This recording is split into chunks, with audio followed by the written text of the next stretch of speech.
First time. Okay. Okay.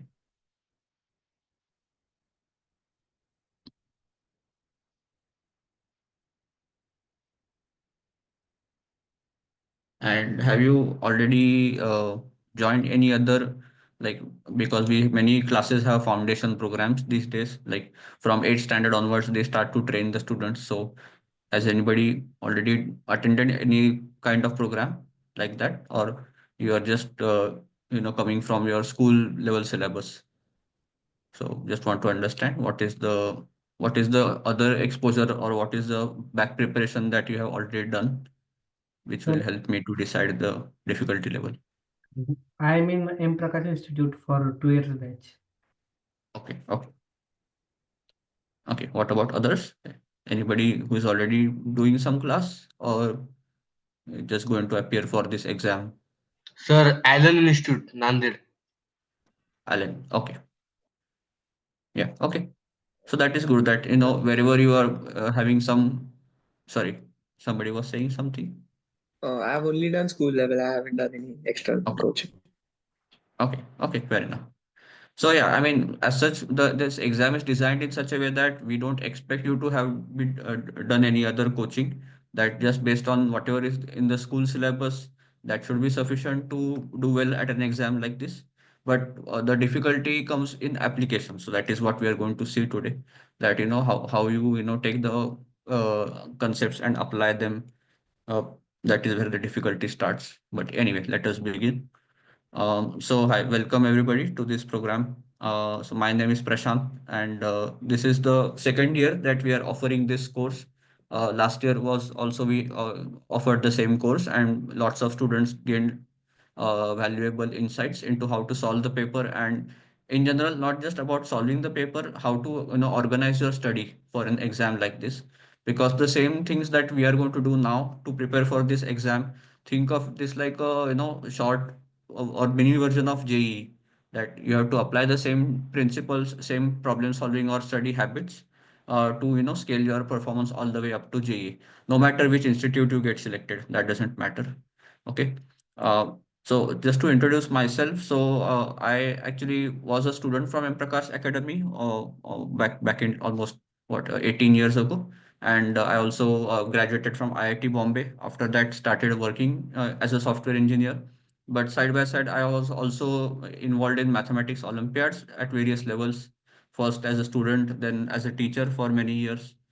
So, I mean, honestly, my experience with mathematics is more than the other subjects in this regard. But still, surprisingly, when I gave JEE exam, my physics score was more than my mathematics.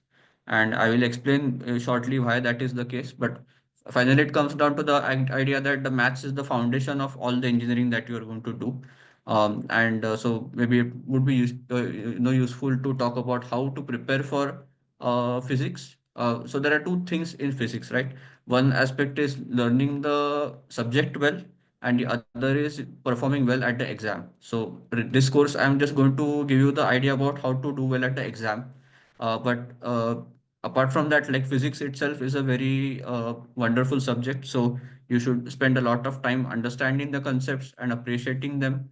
But regardless of that, know how to apply those ideas in the exam is what we are going to focus on in this course. So yeah, the first 1 week, so this lecture and the next two lectures, I will cover physics, and then Sohani madam will cover chemistry, and the last week we will come back to mathematics. Okay. Uh, some general ideas before we actually start to solve the problems. So we are going to cover two practice paper, like two past question papers. But in general, what are the things that you should keep in mind as you are approaching any new problem? So these are general steps which are applicable for any subject, not just for physics. So the first thing is that typically you are given a word problem. So this is something that you also do at school level. So it is not like you are not used to word problems. That there is some information which we have to convert into variables. So some information is given, some information needs to be computed. So these two parts are typically what you do at the school also, that something is given and you have to find something. But what makes these questions bit more challenging than school level is that typically there is not just one formula or one step to go from the start to the end. often you have to take multiple small steps, find one variable, then find one more variable, have some intermediate unknowns and those kinds of things. So, having a good idea about all of these variables, what are the important formulae. So knowing all of this well is very important. Once you have all the information converted into equations, then the second step is just to solve the equations.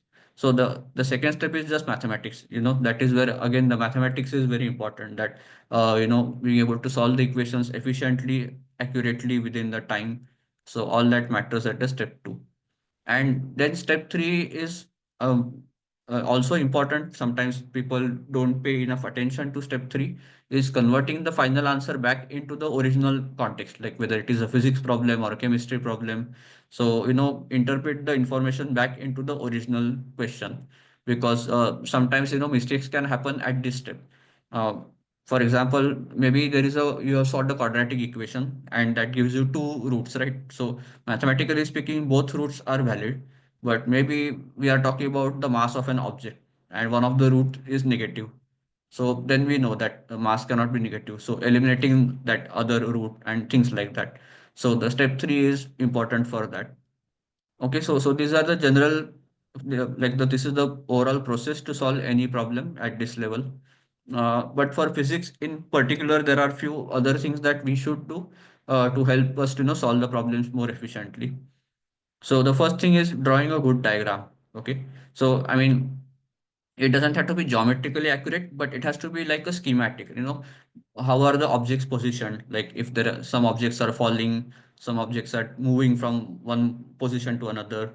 So, showing the snapshots of various times, that at time like t equal to 0, this is the situation. Then after a few seconds, this is the situation. So drawing the diagrams, showing the important forces, that if there is gravity, if there is electric charge, etc., etc., whatever forces are involved in that question. So that is very important, and I'll show you some techniques that how to draw the diagram, which conveys all the important information. Then sign convention is another important point, that often we have a question where some values are like some object may be traveling to the right, but the force is acting to the left, or those kinds of confusions can be there. So if you are not careful, you might miss one sign here or there and get the answer wrong. So having a clear consistent logic, that how which quantity you take positive, which you take negative.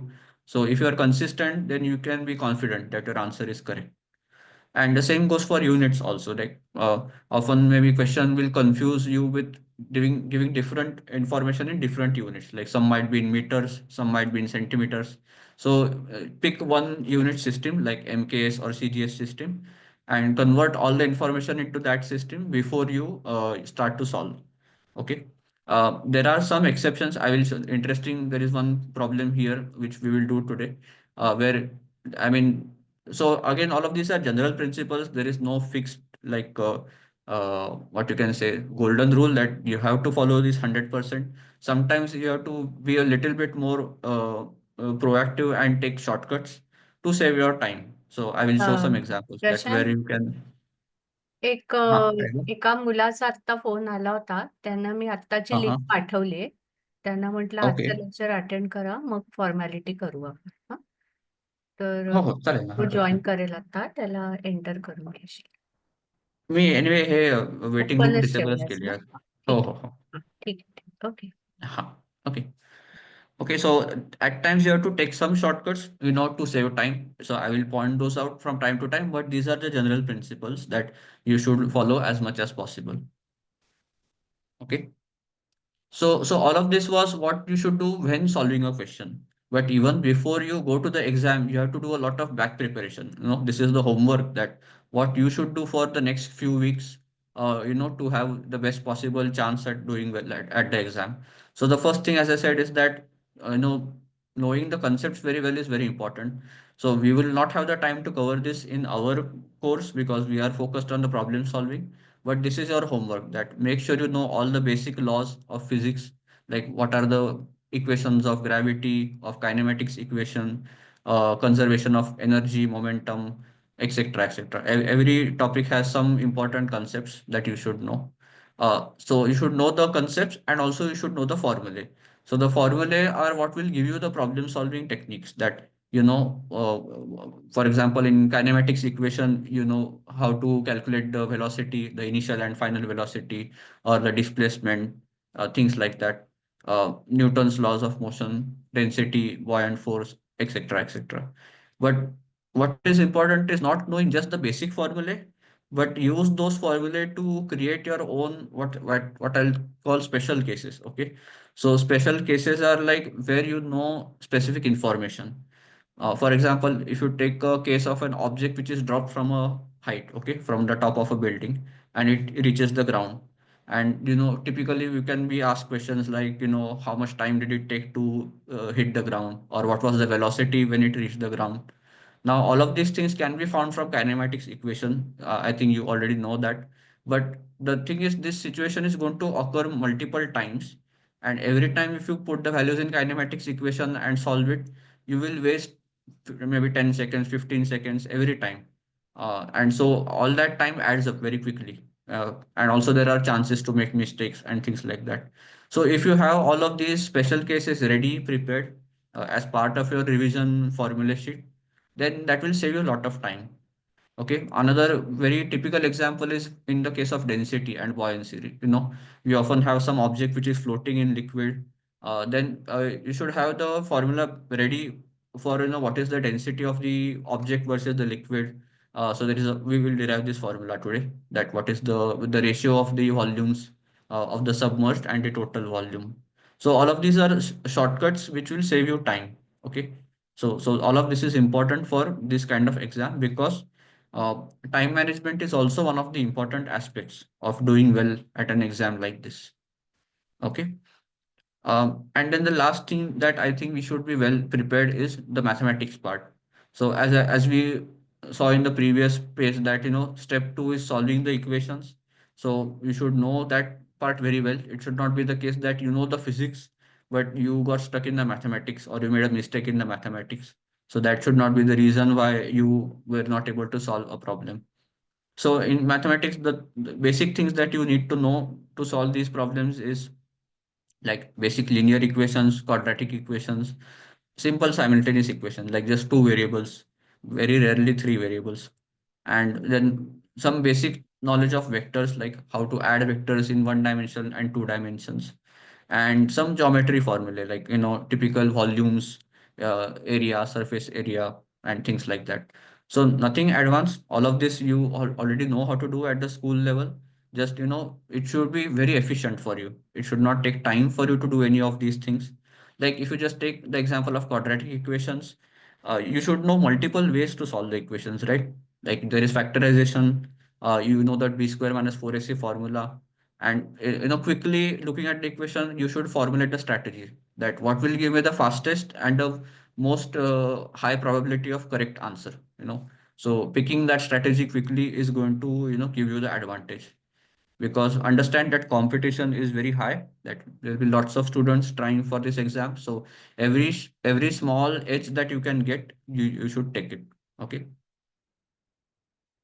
Okay, so this is the again mostly general ideas about how to prepare for exam like this. So we'll start to solve the questions, but before that, I wanted to also introduce one concept which is called degrees of freedom. This is somewhat advanced concept, but I think it will be very useful to know this idea because it will help us to look at formula in a different way. So, like generally speaking, the definition which we can give for this degree of freedom is that if you have a situation or a system which has many variables, then how many of those variables can be given, and based on that you can find the rest of the information. Okay, so I mean, to illustrate this point, let us take something like simple interest. Okay, so like I think we all know the formula for simple interest, that simple interest is p principal into number of years into rate of interest upon 100, right? And then the amount is what principal plus interest, right? So in this, you'll see that there are total five variables involved, right? The principal, the years, rate of interest, the actual value of the interest, and the amount. And then out of all these five, if I've given any three, right? any three are given, then I can find the others, right? That is typically how the questions are. That in the very simple case, the P, N, and R are given, but it can be much more complicated than that also, right? But the point is that you need to know three of these values. Only then you can find the rest. So we say that the degrees of freedom of this system is three. Okay. It is as simple as that, nothing more than that. But the same is true for multiple situations. Like if I just go back to my slide. So for example, let us take kinematics equation. Okay. So in kinematics equation, you have all these variables, right? The initial velocity, the final velocity, the acceleration, the time, the displacement. So out of all these five, if any three are given, then you can find the others. Okay. So that is what the kinematics equation allow us to do. So knowing that degrees of freedom and knowing every combination, that if I give you these three quantities, how will you find the fourth one? So knowing all those formulae in your formula sheet is very important. Okay. So this kind of analysis you can do for every equation or every formula that you have in physics, or in fact, for that matter, even in chemistry and mathematics. Okay. So just keep this at the back of the mind that, the degrees of freedom are going to matter in lots of cases. Okay.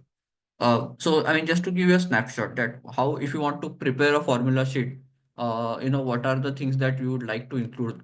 So this is the most basic version. This is not what I want you to copy, because these are the formulae which are given in at the school level. But this is the starting point. That, for example, in kinematics equation, you have the basic equations, right? How to calculate initial and final velocity, displacement, things like that. Then, like, this second line was the one which I was talking about, that, if I throw an object from the ground, how long does it take to reach the top, and what is the velocity and things like that. And in fact, to this you can also add the what is the kinetic and potential energy of the object, right, when it reaches the top. So those kinds of things. Then in terms of forces, just knowing the basic, like, laws of motion, like basically Newton's laws are just saying that if you add up all the forces on any given object, then that will be equal to the mass into acceleration. And the forces can be of various kinds, that it can be gravity, it can be electrostatic force like the attraction or repulsion of charges, it can be buoyancy, etc., etc. Okay. Then momentum laws and energy conservation laws, like, again, very basic things that, and it is very easy to create questions on these concepts, right? Because, typically you have some objects which are moving. Initially, the velocities, finally, the velocities, and you can equate the momentum, for example. So we will do some examples of this also. Density and buoyancy, again, this formula which I mentioned just a few minutes ago, that the ratio of the volumes of the two, that the displaced versus the total object. So we will derive this formula in today's questions. Then for electric circuits, like Ohm's law is the basic thing, but using that to find equivalent resistance, I think you must be knowing this in school already, like how to find the series and parallel resistances. And then specific heat and latent heat, for example.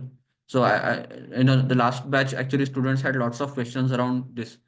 Many students may have the confusion that what is heat and temperature, that how are they similar or different. So if I have time, I will explain this in more detail.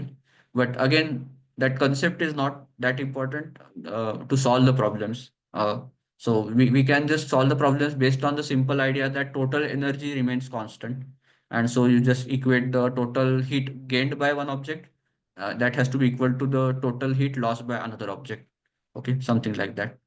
And finally, optics. So again, optics, I will dedicate a fair amount of time, because this lens equation can be confusing many times. Because as it turns out, there is not one sign convention. There are multiple sign conventions. And I think in school you are using what is called a coordinate signs.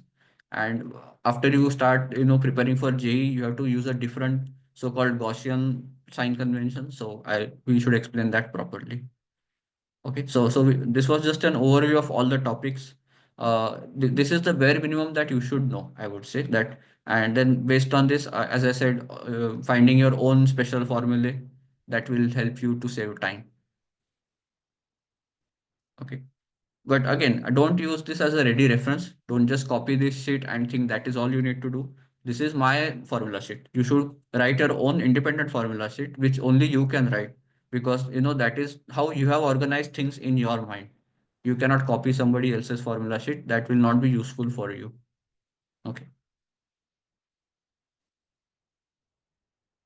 Okay. So these are the two question papers that we would like to do. So one is the November 2023 and the January one. And if I just look at the topics involved, so you'll see that some topics like kinematics equations have multiple questions on in both papers. And in fact, I'm going to do something different this